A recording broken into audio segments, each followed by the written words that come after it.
KB 부동산 통계와 한국부동산원 자료 12월 12일자 기준으로 우리 한번 보도록 하죠. 요게 KB 자료를 먼저 보는데 전국 아파트 매매가 마이너스 0.33, 전세가 마이너스 0.57, 경기도 변동률로 봤을 때도 매주 하락 중, 수치상의 변화가 있을지언정 하락하는 게 달라지진 않았다. 다만 12월 5일에 비해서요. 12월 12일 날 하락폭이 다소나마 둔화됐습니다. 전세도 1.03%에서 0.78%로 다소나마 둔화가 됐죠. 그렇다고 해가지고 이게 하락이 안 한 거냐? 하락은 했습니다. 네. 그리고 경기도는 전주 대비 매매 0.46, 전세 0.78 하락하였고 수도권 매매 역시 마이너스 0.43% 하락을 기록했다. 서울 같은 경우에는 매수 문의가 거의 없고 매도자만 관심이 높은 비중을 보이고 있다. 수치는 20.55라고 합니다. 뭐 그냥 매수 문의는 아예 없다라고 보시면 될 것 같아요. 요건 이제 그래프상으로도 나오는데 노란 게 수도권, 5개 광역시 전국, 그래서 빨간 거 보라색으로 나오는데요. 이게 쭉 빠지다가 최근에 고개를 살짝 들어요. 이렇게 예. 고개를 들었다가 떨어지고 고개를 들었다가 떨어지고 들었다 떨어지고 하는데 어디까지 떨어질까? 예. 아마도 내년까지는 약간 요게 이제 조금 요렇게 갈 것 같아요. 내년까지. 이게 더 이상 바닥으로 더 꼬꾸라지긴 어렵고 왜냐하면 은행에서 이제 대출해 준 거, 여러분들이 살고 계신 전세 이런 것들이 어느 정도 완충 역할을 해주고 정부에서도 뒤에 보겠지만 계속해서 규제를 풀고 있습니다. 규제를 푼다는 거는 부동산이 이제 급락하는 거를 막기 위해서거든요. 예, 근데 지금도 굉장히 큰 폭으로 빠지고 있는데 더 큰 폭으로 빠지지 않게끔 하겠다. 그리고 이미 특정 단지들은 거품이랄 게 없어요. 2019년, 2020년 이때쯤으로 가격이 돌아갔습니다. 그래서 지금 그래프도 이렇게 나오고 있고요. 전국적으로도 다 지금 계속 빠지고 있어요. 세종, 인천 이런데, 경기도 이런 데가 제일 많이 빠졌죠. 대구보다 더 심각합니다. 그래서 전국적으로 마이너스 0.33% 하락 중. 뭐 상승 지역을 논할 때가 아니죠. 이게 어느 정도 선에서 멈추느냐, 하락을 멈추느냐, 보합을 그리느냐 이걸 봐야 되거든요. 이제 그러면은 그때부터는 아마도 금리가 이제 떨어지기 시작하겠죠. 근데 여러분들이 아셔야 될 게 금리가 떨어지면 뭐다? 경기가 망가졌다. 안 좋다. 그래서 시중에 돈을 뿌리고 있는 과정 중에 하나인데 그 효과가 나타나는 거는 지금처럼 금리를 올리는 시기처럼 급격히 금리를 떨어뜨릴 거냐? 이번에 좀 다를 것 같다. 굉장히 천천히 금리를 낮출 것 같거든요. 천천히. 그러니까 고통이 길어질 수도 있습니다. 제가 말씀드린 게 한 3년 짧으면 중간이 5년, 길면 8년이라고 말씀드렸는데 이게 5년 이상 갈 것 같아요. 네, 왜냐하면 지금 1년 지났거든요. 올 6월 전부터 금리를 올리기 시작했으니까 6개월 만에 지금 미친 금리를 올렸으니까 근데 이게 내년에도 한두 번 정도 더 올리고 나서 보합 그러니까 보합이라는 게 동결이라는 거거든요. 그리고 나서 뭐 건설사 망하고 뭐 이런 식으로 안 좋은 신호가 나올 거예요. 고용이 안 좋아지는 신호들. 뭐 그렇게 됐을 경우 그리고 뭐 경매 시장에 물건이 많이 나오는데 낙찰이 안 되는 경우 그리고 시장에 대부분의 사람들이 집을 안 사는 그 과정이 좀 길어지는 시기들 이런 것들이 이제 계속 나타날 텐데 그게 이제 지나고 나면은 뒤에 또 얘기 드리겠지만 또 한 번에 급등장이 올 수밖에 없다라고 보시면 돼요. 계속 반복돼서 매매나 이런 거를 보게 되면 오산이 떨어지고 있는 지역 중에 좀 높게 형성이 되어 있다. 그래서 위에서 지금 5번째로 떨어지고 있고요. 화성도 많이 떨어지고 있습니다. 화성 같은 경우에는 전년 말 대비로 했을 때 10.70%가 떨어졌어요. 잘못 읽은 게 아니고요. 10% 넘게 떨어졌다는 얘기는 뭐 그냥 화성시에 있는 그냥 모든 아파트나 뭐 이런 게 다 떨어졌다고 보시면 돼요. 그냥 화성도 수원 뭐 화성 그리고 평택이 다 삼성 수혜 지역인데 수원 뭐 굉장히 많이 올랐고 인구 100만도 넘고 화성도 인구 거의 90만 찍었고 삼성의 그 호재로. 근데 평택은 지금 인구 50만 넘었거든요. 60만 거의 찍기 직전인데 성장하고 있는 걸로 보면은 수원은 이미 고등학교 졸업해서 대학생쯤 된 거예요. 그죠? 그리고 화성 같은 경우에는 사춘기야. 막 올라갈 땐 막 올라갔다가 떨어질 땐 또 막 떨어지고 기분이 들쑥날쑥하거든요. 평택은 지금 어떠냐면요. 1춘기입니다. 1춘기. 아직 아장아장 걸어서 이제 좀 옹알이 할 정도. 왜냐면 금액이 다 그렇게 말해주고 있어요. 머지않아 평택도 다른 지역들과 마찬가지로 금액대가 굉장히 높아질 텐데 시간이 좀 걸릴 것 같다. 왜냐하면 잘 크고 있는 애를 위에서 눌러가지고 위에서 눌러서 크는 게 멈췄다. 그리고 오히려 지금 키가 줄었다. 근데 나중에 가능성은 좀 높게 보고 있습니다. 위에 그 선배들이 있잖아요. 화성 그리고 그 위에 수원, 삼성이 있었던 이런데 지역들이 부동산이 어떻게 움직였는지 이런 거를 다 학습할 수 있기 때문에 심지어는 뭐 천안까지 천안은 디스플레이이긴 하지만 반도체 공장들이 있었던 지역들에 움직였던 부동산 흐름들이 평택에도 똑같이 나타날 거기 때문에 다만 그 시기상의 문제고 지금이 문제인 겁니다. 내년 지나고 후년 지나고 시간이 가면 갈수록 좀 안타까운 결과들이 또 나타나겠죠. 왜냐하면 가진 분과 못 가진 분이 지금은 안 갖고 계신 분들이 여유가 있으실 텐데 은행 이자나 뭐 이런 게 신경이 안 쓰일 테니까. 근데 나중에는 이게 또 굉장히 반대로 움직일 확률이 높죠. 매매 경기 인천, 경기도 역시나 오산, 화성 이런 데가 많이 떨어졌다. 예. 이쪽이 1등이에요. 1등. 제일 안 좋다. 성남, 수정구, 그리고 오산, 예. 수원, 장안구, 예. 화성.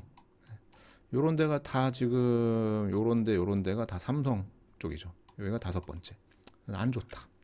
그래서 화성, 오산이 2번째, 4번째로 안 좋다. 요거는 이제 아파트 매매 가격 증감률이죠. 예, 저전 주에도 안 봤는데 요건 좀 봐야 되는 게 여기가 이제 평택이에요. 평택. 예, 평택. 평택이 쭉 내리꽂고 있어요. 계속 파란색 불이 진해졌다가 옅어졌다가 하면서 그 하락폭이 매주 떨어지고 있고요. 오산시 같은 경우에는 이 색깔 자체도 이미 진하죠. 예, 그 수치상도 크고요. 안성 같은 경우에는 뭐 거래가 거의 없는 것 같습니다. 마이너스 0.0 몇 이런 식으로 떨어지고 있고 화성은 사실 이 위에까지도 보더라도 1년 내내 떨어지고 있어요. 평택은 위에 보면은 상반기 때는 보합이나 유지를 하거나 또는 심지어는 올랐었거든요. 근데 그 이후에 쭉 빠지고 있습니다. 나머지 지역들 다 볼 거 없이 다 떨어지고 있고요. 전국 서울 6개광역시 뭐 세종 뭐 말할 거 없습니다. 그 중에 그냥 평택이 선방했다 정도예요. 다른 지역들에 비해서. 왜 그런지는 뒤에 또 다른 자료에서 얘기하겠습니다. 자, 전국 전세 가격도 보게 되면 전부 전세 가격이 빠졌다가 최근에 회복하고 있다라고 나오는데 이게 왜 그러지?라고 생각해 볼 수 있어요. 왜냐하면 최근에 전세 자금 대출을 빌리면 이게 집담보 대출보다는 이율이 싸지만 이율이 싸지만 그래도 월세 사는 것보다는 비싸거든요. 근데 매매가가 떨어지면서 전세가도 지금 같이 그 매매가의 폭을 맞춰서 떨어지고 있어요. 그 와중에 월세가는 어느 정도 올랐고요. 당연히 일자리가 많고 뭔가 수요가 있는 쪽은 월세가 오르고 그렇지 않은 지역은 매매, 전세, 월세가 같이 빠지는데요. 나중에 올라갈 때는 전세 가격 같은 게 먼저 오른다고 말씀드렸죠. 왜냐하면 경기가 안 좋아. 경기가 안 좋으면 집을 안 사. 근데도 집은 살아야 돼. 그 살아야 되는 사람들의 숫자가 많은 지역에 전세가가 올라요. 그러면 그래프는 귀에 아마 딱지가 앉으셨을 텐데 매매가가 이렇게 쭉 빠져요. 처음엔 전세가도 한 이 정도 선에서 같이 쭉 빠지다가 어느 순간에 전세가가 멈추면서 매매가 근처까지 가요. 예. 그리고 나서 이게 매매가와 전세가가 갭이 거의 붙었을 때 특정 단지 위주로 튀어 올라갑니다. 예. 갭 투자가 또 일어나죠. 늘 반복되는 요거. 예. 근데 다른 해외나 이런 데는 전세 제도라는 게 없기 때문에 저런 갭 투자 개념 자체가 없죠. 예. 근데 대한민국에서는 저 전세 제도가 있기 때문에 갭 투자로 인해서 이게 뭐랄까 그래프 자체가 이렇게 유선적으로 이렇게 움직이는 게 아니라 이렇게 움직입니다. 이렇게 예. 빠질 때는 전세 때문에 이제 이렇게 완충제 빠지다가 올라갈 땐 또 전세 때문에 쫙쫙쫙쫙 올라가요. 네, 그렇습니다. 예, 그리고 전국적으로 다 전세가 많이 빠졌고 서울인 특히나 많이 빠졌대요. 경기도 이런 데가. 예, 그리고 요것도 이제 전세 가격을 보게 되면 화성시가 마이너스 1.15% 빠졌답니다. 많이 빠졌어요. 예, 많이 빠졌고 안성은 전년발 대비 상승률에 5.58%. 안성은 전세가가 이제 전년 말에 비해서 현재 시점으로 봤을 때 올랐다고 하는데 이게 이제 착각하시면 안 되는 게 작년에 엄청 쌌던 거지 이게 많이 올랐냐라고 보면 그 주변의 시세를 한번 보세요. 평택이나 그 안성 위에 있는 용인이나 이런 데 시세를 예, 보게 되면 안성이 그냥 터무니없이 쌌었거든요. 안성이.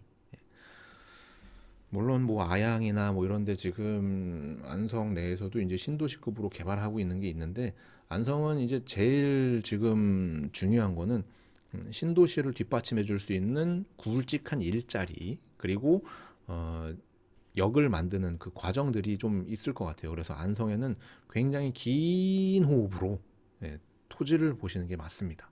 주택이 아니라 굉장히 긴 호흡으로. 그러니까 여유가 있으시면은 이제 그렇게 하라는 거죠. 물론 안성보다 더 길게 본다면 예, 같은 시간 예를 들어 안성에 내가 한 10년 뭐 이렇게 봤어요.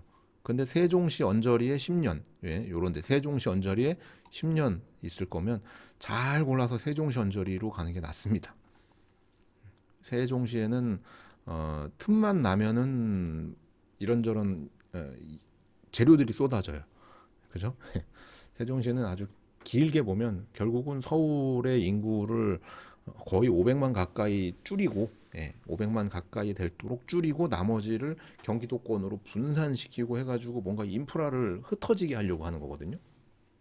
지금 지방이나 이런 데는 뭐 소아과 의사도 없다고 하고 제대로 된 병원도 없다고 하고 노인 인구가 뭐 너무 많다 보니 뭐 감당이 안 되고 보건소도 줄이고 학교도 줄이고 그러니까 젊은 사람이 갈래야 갈 수도 없고 외국인들이 와가지고 농사는 짓고 하는데 여러모로 봤을 때 자식들은 다 키워가지고 도심권으로 해가지고 다 오잖아요. 아파트나 뭐 빌라나 오피스텔이나 뭐가 됐건 간에 시내권으로 와가지고 거기서 생활을 해요. 아이 학교도 보내야 되고 뭐 직장도 다녀야 되고 뭐 교통도 이용해야 되고 하니까. 근데 이제 부모 세대들은 지금 부모 세대들은 시골에 그냥 머물고 계신데 나중에 그 시골 빈집들이 굉장히 문제가 될 수는 있겠지만 근본적인 원인은 일자리가 없고 거기에서 일자리가 있다 한들 제대로 된 그 소득 발생이 안 되고 그 소득 발생이 안 됨으로 인해서 병원이라든가 뭐 이런 게 운영이 안 되고 뭐 이런 것들이 계속 악순환의 연속이다 보니까 좀 안타깝죠. 그래서 인구 감소가 부동산에 영향을 주냐? 주겠죠. 지방 쪽 이런 데는. 하지만 평택이나 이런 대도심권이 되고 있는 데 쪽, 인구가 계속해서 쏠리는 쪽은 전혀 영향이 없다. 오히려 1인 가구라든가 2인 가구 이런 가구들이 증가할수록 집이 더 필요하다. 예. 이게 모순인 겁니다. 그래서 그런 거에 이제 막 그 뉴스나 뭐 유튜브나 뭐 이런 거 보시면서 생각해 보셔야 될 거는 오히려 역세권 주변 뭐 평택도 역이 몇 개 없지만 늘어나는 역도 있고 이제 기존에 있는 역들도 있지만 그 역세권 주변 일자리 주변 뭐 이런 것들이 이제 있는데 지역은 부동산 가격이 잘 버텨요. 그것만 고민해 보시면 되고요. 전세 가격 같은 경우에 화성 모든 지역 하락. 예.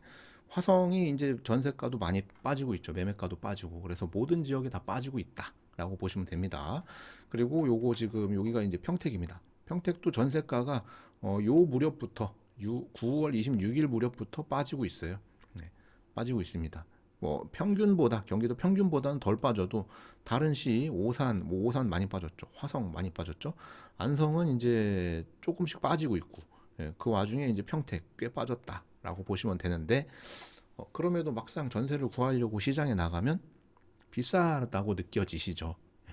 그리고 싼 거 매물 위주로 이제 거래가 되고 지금 평택으로 따지면 고덕 같은데 신축 아파트들도 2억 초중반대예요. 30평대가. 예전에는 3, 4억대 했던 거. 지금은 2억 초중반대니까는 잔금 치르기가 버겁죠. 그냥 전세 놓고 뭐 해가지고 버티려고 했던 건데.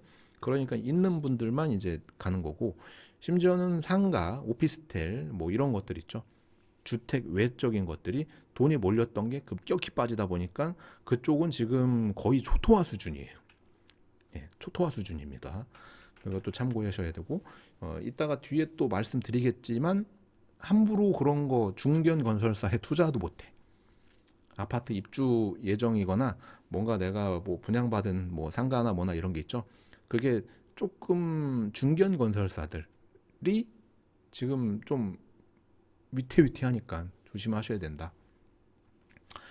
자, 요거는 KB가 아니라 한국부동산원 자료거든요. 역시나 12월 12일 자료고 전국 주간 아파트 가격 동향을 조사한 결과 매매 가격은 0.64% 하락했고 전세 가격은 0.83% 하락했다.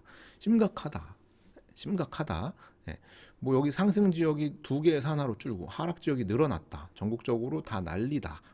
그러니까 규제를 선제적으로 풀고 뭔가 선제 대응을 하고 굉장히 뭐랄까 착착착착 넘어가야 되는데 그런 모습 안 보인다. 항상 한 발짝이나 반 발짝 늦어요. 정부에서 하고 있는 것들이 이런 게 미리 예측이 된다고 해가지고 미리 풀어줘야 되는데 야 이거 미리 풀었는데 투기 수요가 일어나면 어떡해? 이런 식으로 한 발짝을 물러서다 보니까 늦어요. 네, 늦어서 지금 떨어지는 거를 지금 잘 방어를 못 하고 있죠. 그리고 요거 간헐적인 급매물 거래가 매물 가격 하향 조정에 영향을 주고 있다 했는데 이 급매물도 거래가 안 되고 있어요. 그래서 급급, 초급 뭐 이런 거 나오고 있는데 역시나 거래가 잘 안 되고 있습니다. 그래서 정부에서 이제 다주택 규제까지도 이제 만지작 풀려고 하고 있습니다. 풀 수밖에 없을 거고. 악의 축이라고 했던 사람들한테 징벌적인 과세를 물렸었는데 결국은 다시 그 사람들한테 손을 벌리고 있는 거죠. 근데 이게 학습 효과라는 게 있잖아요. 이게 과연 내가 다주택이나 임대사업자가 돼가지고 나중에 다시 두드려 맞는 게 아닐까? 그 두려움 때문에 아마 요번에 섣불리 못 움직일 겁니다. 기존에 그런 거를 다 감내하고 이겨내고 계속해서 끌어가셨던 분들은 사실 어떤 식으로든 움직이실 텐데 그게 아니라 새로 시작하시는 분들인데 예전에 그랬잖아. 그죠? 예전에 말씀드렸죠. 정책이나 이런 것들은 어느 정권하고 크게 상관없습니다. 대한민국이 굴러가는데 자기 정권을 위해서 대한민국을 망가뜨릴 수도 없잖아요. 그죠? 항상 유지는 해야 되니까 어느 정도는 끌고 가야 되니까 그러니까는 누가 돼도 상관없다라고 말씀드렸던 거예요. 다만 좀 경험이 좀 풍부했으면 좋았을 텐데 누가 돼도 상관없는데 어쨌든 정책적으로 지금 굉장히 더디게 움직이고 있으니 올해는 끝났고 내년에 과연 잘 돌아갈 것인가. 예. 내년까지도 만약 이렇게 흐지부지하게 간다면은 사실 고통은 서민만 예. 돈 없는 서민만 아마도 굉장히 큰 고통을 겪게 될 겁니다. 어쨌든 임대사업자와 다주택자들의 규제는 계속해서 풀려고 할 겁니다. 자, 요거 보면 공표지역 176개 시군구 중에 상승 지역은 유지를 했대요. 이건 뭐다? 전세. 그리고 보합이 1개에서 3개로 유지. 보합은 하락은 170에서 168개로 감소했답니다. 전세가. 예. 전체 176개 중에요. 하락 지역이 2군데가 감소했대요. 이거를 이제 잘 체크해야 되는 겁니다. 전세의 하락이 감소했다. 그리고 나서 내년쯤 됐을 때, 내년 후반기쯤 됐을 때 전세 가격이 보합을 유지하는 지역이 굉장히 많이 늘어났다. 그리고 후년, 내후년쯤 돼가지고 전세가가 어느 정도 상승을 시작했다. 물론 그때쯤 되면은 금리가 떨어지고 있을 겁니다. 예, 보합을 그리면서 조금씩 떨어지고 있을 건데 그런 시그널들을 봐야 돼요. 그러니까 지금 뭐다? 투자 시점은 일단 뭐 올해는 며칠 안 남았고 내년도 초중반까지도 사실 투자할 시점이 아니고 내년 후반기나 돼야 뭔가 좀 생각해보고 이럴 수 있는 거죠. 지금 뭐 금리가 뭐 말도 못하니까. 경기도 주요 대단지 밀집 지역 위주로 매매 가격과 동반하여 전세 가격이 하락이 확대하고 있다라는 얘기가 나오고 있습니다. 마이너스 1%에서 마이너스 1.12%로 이게 우습게 볼 수치가 아니거든요. 왜냐하면 주간 단위라서 매주 떨어지고 있는 거라서. 요건 이제 수도권적 아파트 변동률로 보게 되면 여기가 평택입니다. 전년에 26.19%가 상승했다가 올해 마이너스 3.19% 떨어진 거예요. 예. 그러니까는 아직 올라간 게 다 토해내진 않았네. 그죠? 그럼에도 불구하고 지금 굉장히 시장이 안 좋죠. 여기 화성 같은 경우에는 19.7% 올랐다가 11.6% 떨어졌다. 오산은 29.9% 올랐다가 10.4% 떨어졌다. 안성은 25.86 올랐다가 1.23% 떨어졌다는 얘기거든요. 매매가. 네. 근데 이게 이제 내년까지도 계속 빠지겠죠. 네. 그래서 아마 올라간 거를 대부분 반납할 확률이 높은데, 그렇게 되면 이제 경기가 굉장히 안 좋을 거다. 안 좋을 거다. 전세 가격 변동률 같은 경우에도 여기가 이제 평택입니다. 평택이 작년에는 16% 정도 올랐대요. 지금 안성이 17% 올랐거든요. 예, 화성은 8%, 오산이 14%. 평택이 여기서도 그렇고 올라간 거에 비해서 떨어지는 폭은 다른 시군구에 비해서 좀 많이 적죠. 안성을 제외하고. 예. 화성, 오산 같은 데보다도 오를 땐 오르고 떨어질 땐 덜 떨어지고, 전세도 오를 땐 오르고 떨어질 땐 좀 덜 떨어지는 모습을 보이고 있어요. 전체적으로 봤을 때. 그래서 지금이 어떤 때다? 전세가 월세화가 되고 있는 때다. 그래서 여러분들이 이 영상을 보시고 제가 얘기하는 거를 들으면서 느껴야 될 거는, 버틸 수 있는 분들은 제일 좋은 방법은 그냥 버티는 거. 그렇지 못하신 분들은 사실 이거를 팔기보다는 어떻게든지 그걸 끌고 갈 수 있는 방법을 모색해 보시는 게 좋습니다. 어차피 팔리지도 않고, 판다 한들 손해고. 그래서 만약에 여러분들이 뭔가 이렇게 좀 계획을 짬에 있어 가지고 잘 안 된다, 뭐 계획이 잘 안 풀린다 했을 때는 저한테 연락을 주셔도 지금과 거의 같은 말밖에 해드릴 수가 없어요. 어떻게 했으면 좋겠냐, 지금 이것 때문에 잠을 못 잔다, 힘들다라고 하셔도 사실상 지금으로서 해드릴 수 있는 최선의 이야기는, 제 생각은 안타깝지만 버티는 방법밖에는 없다. 영상이 도움되셨다면 좋아요만 부탁드리겠습니다. 202분 계시고요. 62명 좋아요 누르셨습니다.